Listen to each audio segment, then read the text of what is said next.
Welcome to Arthur's Engage Reviews. This one is number 3 in the series, and the subject matter today is the Dapol, or is it Dapol? I don't know. 9F. The 9Fs, of course, were a class of heavy freight locomotive standard to British Railways.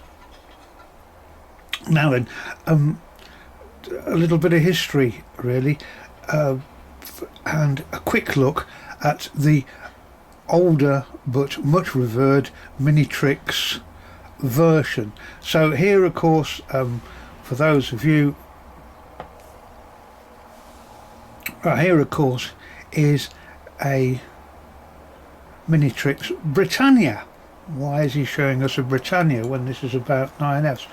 Well, going back as far as the 1970s, Minitrix, which was a German company that went through various ownerships, produced a Britannia, and there's a slightly modified example in front of you. What it actually was a German Pacific. There we are. This is the original paperwork which came with this locomotive, by the way. So it's a German Pacific with a very passable Britannia body on top. Quite an expensive but a good model in its day. Rather like a BMW really. Okay, so later on, Minitrix, was it Hornby Minitrix by then, produced the 9F. And here is a Minitrix, we'll call them Minitrix 9F. What this actually is a German 210 chassis with the Britannia, very slightly modified top on it. So it can best be described as a reasonable attempt at a 9F. Let's look at it very quickly in some detail. I'll put it on its side for this. First thing you notice, it's a black working 9F. On the windshield it's got a nameplate. Of course, only 92220 Evening Star in British Rail service had a name, and that was a green locomotive. In preservation, of course, you have black prints, so you could renumber this and put black prints on it if you wanted, but it just illustrates the minimal changes that Minitrix made. You also notice the pistons are a long way from where they should be, which is in line with the funnel. The pistons are also of a definite German type. If we look round at the front of the model, you'll also see that it is fitted with electric lights, which of course the 9Fs didn't have. Very continental. Other things, a lot of chassis shown here when in fact there should be daylight, and you'll notice that the cab doors are modelled. They're modelled for a very good reason, in that the motor takes up this whole area here of the model. So in fact, if I do that, you'll see that there is the shaft at the back end of the electric motor, which takes up all the place. Of course, all this is nitpicking because it was a reasonable model, and the performance, of course, was fairly startling. This, as a piece of engineering, is a beast. Very briefly, all 10 drivers are driven at lots of slack, so this will go round very small curves and will keep on the track. Pickups are on these 3 drivers at the front, and also on 2 lots of tender wheels, and we have traction tyres on the rear two sets of drivers, so this is a beast. And one could say, from an engineering point of view, a hard act to follow, possibly not from a model point of view. So that's last century, that's Minitrix at its best, good performer. Let's see what the 21st century has in the way of Dapol. So now we have the Dapol version of the 9F to show you. This has been produced in 2 batches, and that's important for you to know, because the first batch, using the Dapol numbers, can we see that there? Yes, we can. ND090 versions A to about H were in the first batch. This is a second batch loco, 090N. It's a double chimney, and importantly for me, it's factory weathered. 92221 comes with the BR1G tender, and they also did a version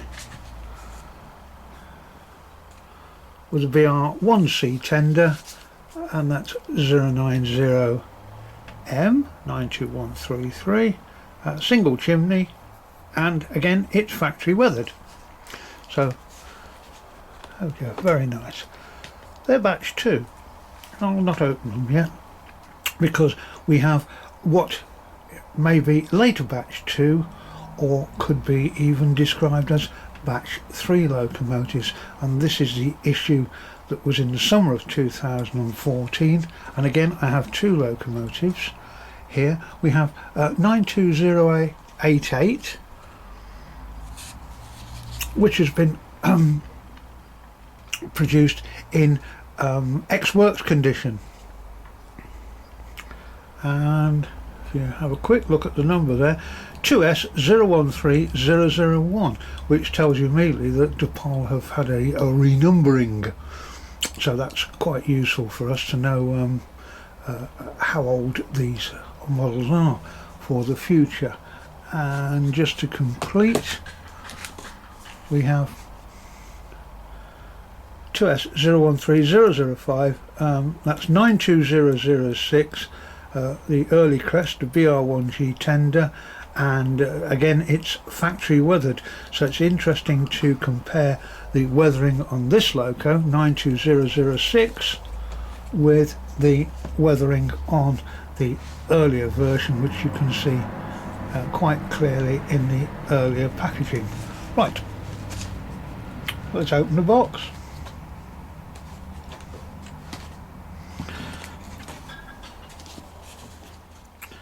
Okay, this is typical Dapol packaging. Cardboard sleeve, paperwork, 2 sets of paperwork, and the very stout plastic box.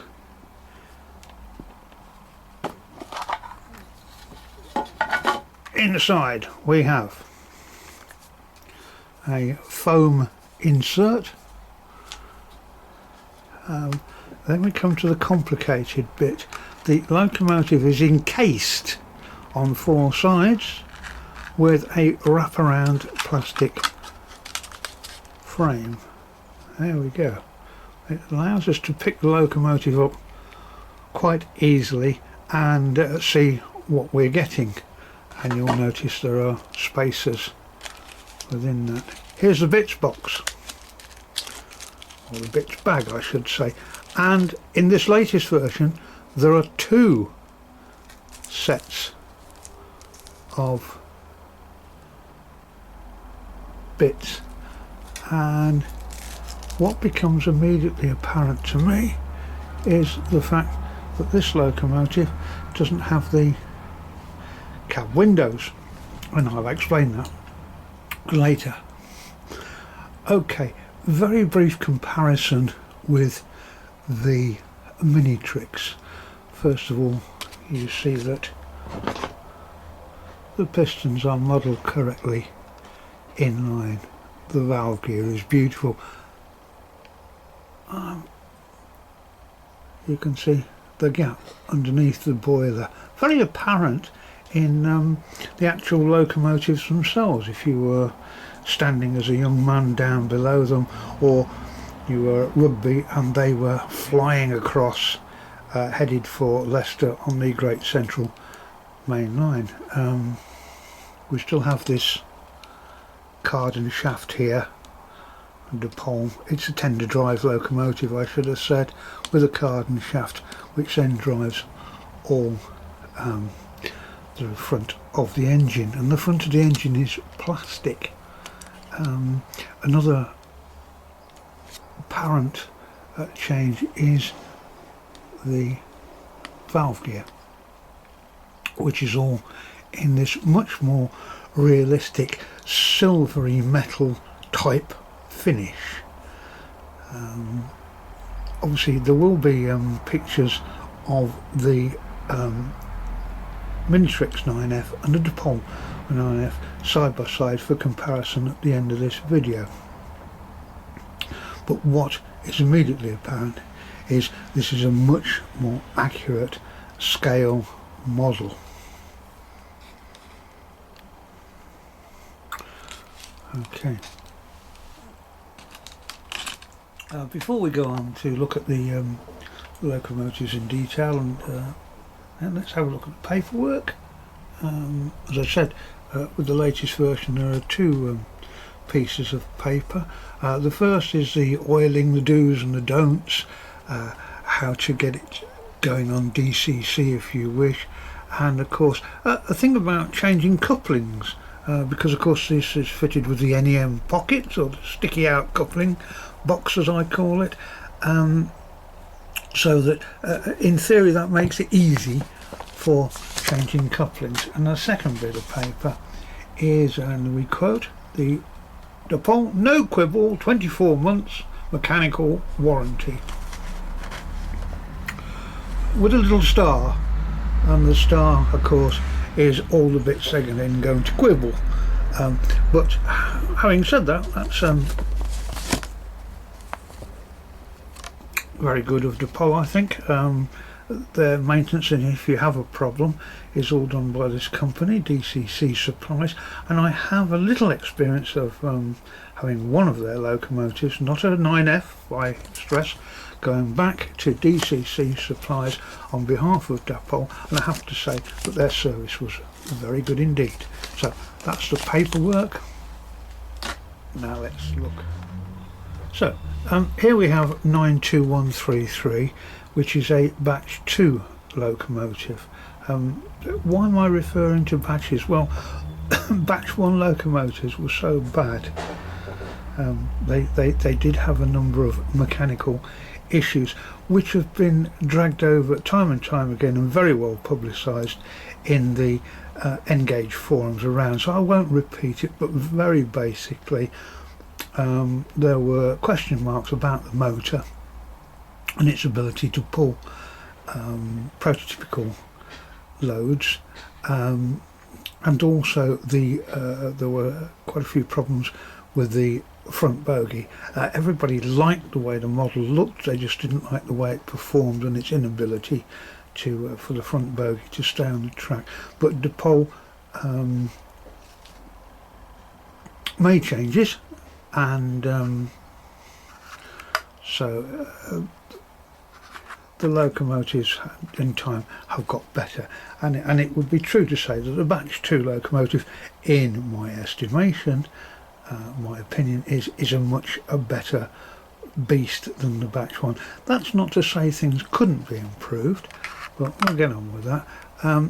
One of the things I don't like about these locomotives is this driver's cab doors, which stick out like a pair of wings, stopping the locomotive from going round corners. Very difficult to remove without breaking stuff, and in general terms what should have been an add-on was put on in the first place. We come to the latest locomotives, and here's 92088, and you see it it hasn't got those doors. They're actually in the detail impact, and I think that's an improvement. Okay, now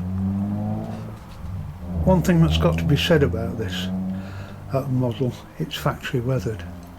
It is, without any doubt whatsoever, the best piece of weathering that an N-gauge locomotive off the shelf has ever received. The level of colour variation and the way it has been put on in the right places is just quite superb.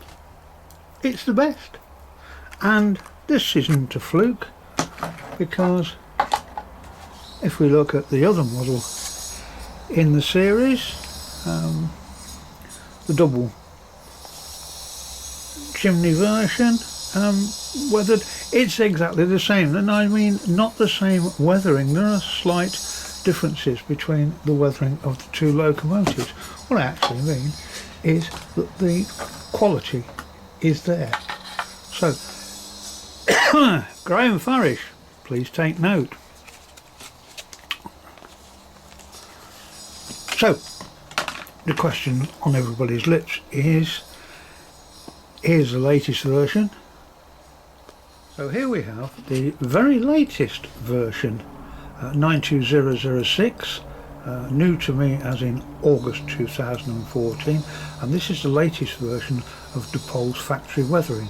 So over time, have they continued with the same quality of weathering? And in general terms, the answer is actually yes. I don't think it's been done by the same crew, and it may be that this is a copy of the batch 2 weathering, but it's certainly very, very good indeed. And one thing I particularly like about this model is the fact that it's got the silver metal type valve gear that's actually been very delicately weathered. So for looks, absolutely top marks. This is one drop dead gorgeous model. Of course, it's all plastic. So now then, having told you how good it is as a model, could Dapol make any improvements? Well, yes, they could. I mean, they could get rid of the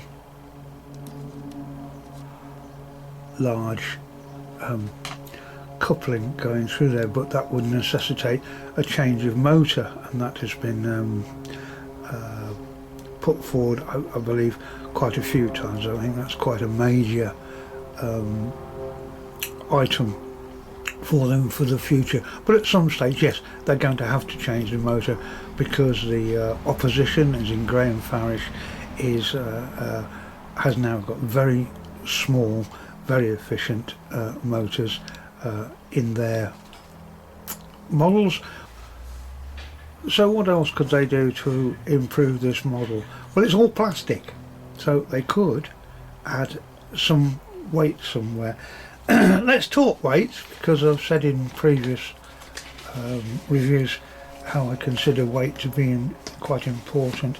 The Minitrix Britannia, the beast, which was at the start of this video, now that weighs in at 115 grams, which is quite a weighty locomotive. The batch 2s, 92221 and 92133, the two batch 2 locomotives I showed you, they weigh in at 81 grams, so that's 30% less, or 30% lighter than the old Minitrix equivalent. And the latest two, well, you'd think they're the same weight. No, they're not. These actually weigh in even lighter. They're now 77 grams, so that's 33%, or a whole third lighter than the equivalent Minitrix locomotive, or the equivalent Minitrix model. And that's quite significant, really. Right, so we've told you how good they are as a model. We've hinted that we would really like Farish to be able to produce paintwork and weathering to the same standard of these, because we seem to pay a lot for very little when it comes to weathering and grey and farish. That is my opinion. Okay, let's put these on the track and see how we get on. Right, so now to performance, and we have 92088, which is our latest batch on the test track, and here's our controller. Let's see how we go.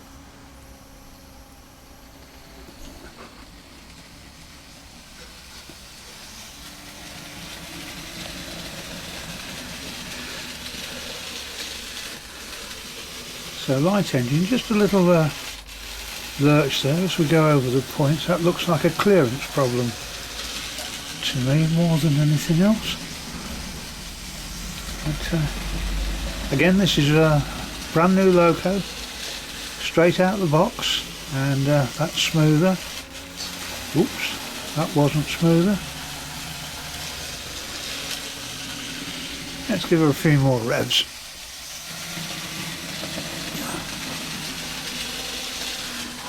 Control's up to 60 or 2/3, so she's getting quite a bit of juice here for the speed she's doing. Motor is of course in the tender, fully DCC convertible, as you'd expect. We'll just pare the speed back a little bit. Okay, well, I mean, this proves one thing beyond any reasonable doubt, that the latest Dapol 9Fs will operate on what is an extremely small radius curve for such a long and large model locomotive, and actually run through small radius points without getting upset. And we'll nicely bring it to a halt. Now I know what you're thinking. Surely he's not going to put 7 heavy lemurs behind that brand new locomotive. Not a Dapol. Well, of course he is. Let's see how she goes.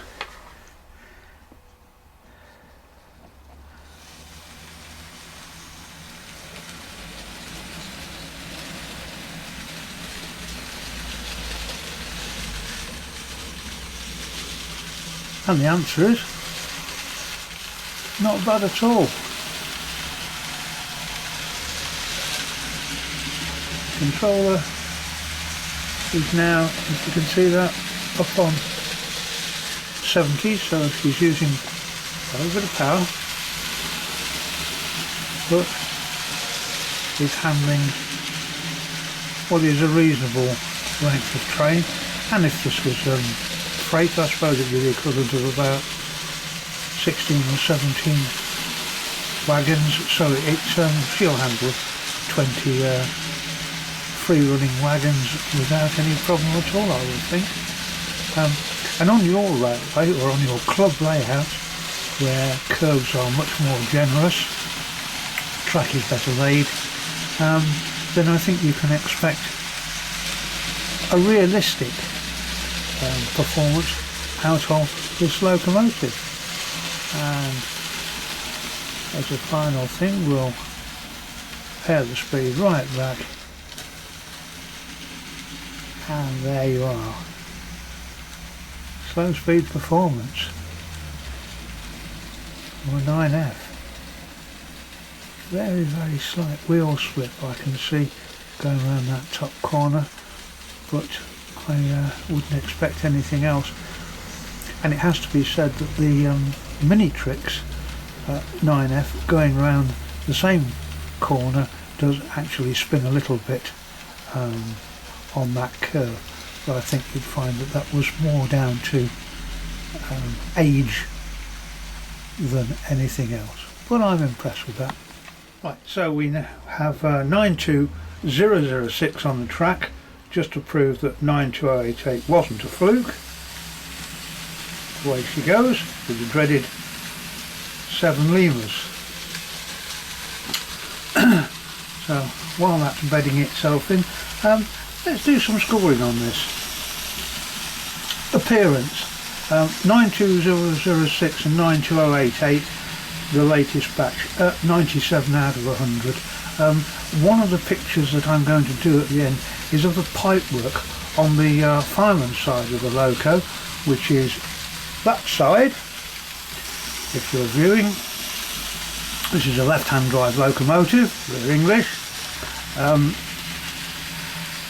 and you will see the absolutely exquisite detail that's been incorporated. Will it break off at some stage? Probably yes. If you're handling these locomotives a lot at an exhibition layout, I think you could expect breakages, but on the average layout where it's going to sit without too much handling, then I think you're going to get away with it. 92221 and 92133 in relation, I think in appearance I give them 95. Longevity and spares, well, the backup that Dapol got at the moment seems quite effective, so that's good. However, having said that, I think these locomotives, these models are too light. They are break. With time they will wear, and possibility of problems arises. So it's 80 out of 100 for those. Now come on somebody, over time that means that clever minds will start remotoring them with union mills and the tender oil. And what about U-shaped ways? How about a crusty version of this? In Mini Tricks there was a model, cast metal, made by Crownline, which converted the half passable crusty boiler version.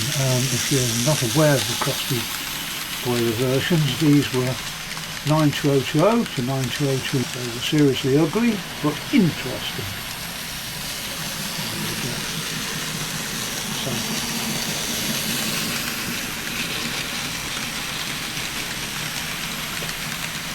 And they work with shed, which is not unknown in the young lad. That's another story. Okay, for 92006 and 92088 we have 7 bonus marks here on 4. Well, first for keeping improving on what was a good model in the first place, albeit with a few issues. I think the absence of the cab doors on the latest versions, although they're in the detailing pack, but you know the sort of thing by now that you get in a detailing pack, so the absence of the cab doors is an improvement. I particularly like the way they've done the connecting rods in these latest versions, the best yet. So continual improvement, bonus marks. And finally a few extra marks. In the case of the latest pair, 3 marks. In the case of the 92133 and 92221, 4 marks, and that is for setting the bar high in N-gauge factory weathering. We're not talking about a once over spray of mud coloured substance on everything, darker at the bottom, lighter on the top.